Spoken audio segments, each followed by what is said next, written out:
Uncle bankrupts his previous employer. Not sure if this is petty or pro, but you be the judge. My uncle is an Indian doctor. In the 90s, there was a massive shortage of doctors in Australia, so the government granted him citizenship. However, he still had to pass 3 expensive exams to practice medicine there.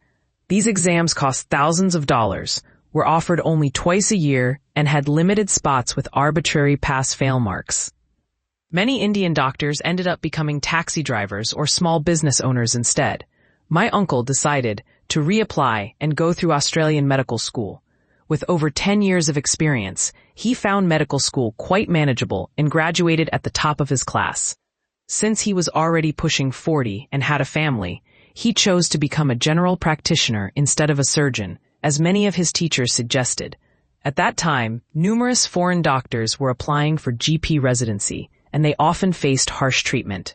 They were forced to work unpaid overtime, denied proper study time, and had their mandatory exam leaves disregarded. Many were in significant debt and desperate for any job, which made them vulnerable. When my uncle graduated, he applied for GP training at a practice located within an Indian community, hoping for access to familiar resources for his family. Unfortunately, this practice engaged in all the same unfair practices. My uncle worked every Saturday and was reprimanded for not overcharging patients.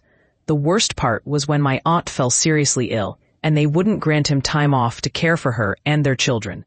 The clinic owner, a white GP, openly displayed racism towards Indians, Asians, and Aboriginal people, who made up a large portion of the clientele. After enduring 3 years of this treatment, my uncle received his GP certification and quit immediately. He secured a loan from a local bank to open his own practice, and his former patients quickly followed him. The first year was tough, but soon his practice gained a reputation. It turned out that foreign-trained doctors genuinely cared for their patients when given the right support. Within 2 years, my uncle expanded his practice to include 4 doctors, 2 nurses, 2 trainees, and a manager, rivaling the clinic where he had trained. He then opened 2 more GP practices, strategically placing them within a 2-kilometer radius of his old clinic. He advertised heavily and aimed to attract as many patients as possible from this former employer. In just 5 years, the old clinic went from employing 6 doctors, 4 nurses, and 6 trainees to just 1 doctor, his former teacher.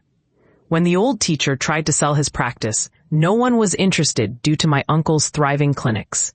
He even offered to buy it at a low price, but my uncle refused. Instead, he waited for the bank to repossess the clinic and purchased it for a bit more. My uncle transformed the building into his main office for his 3 practices. As a final touch, he converted his old boss's office into staff restrooms, a fitting tribute to the treatment he had endured. My uncle is a generous person in real life, and I'm sure he'd be thrilled to know how much joy and justice his story has brought to others. He hasn't expanded beyond those 3 clinics, but the land value of his practices is now worth far more than the businesses themselves.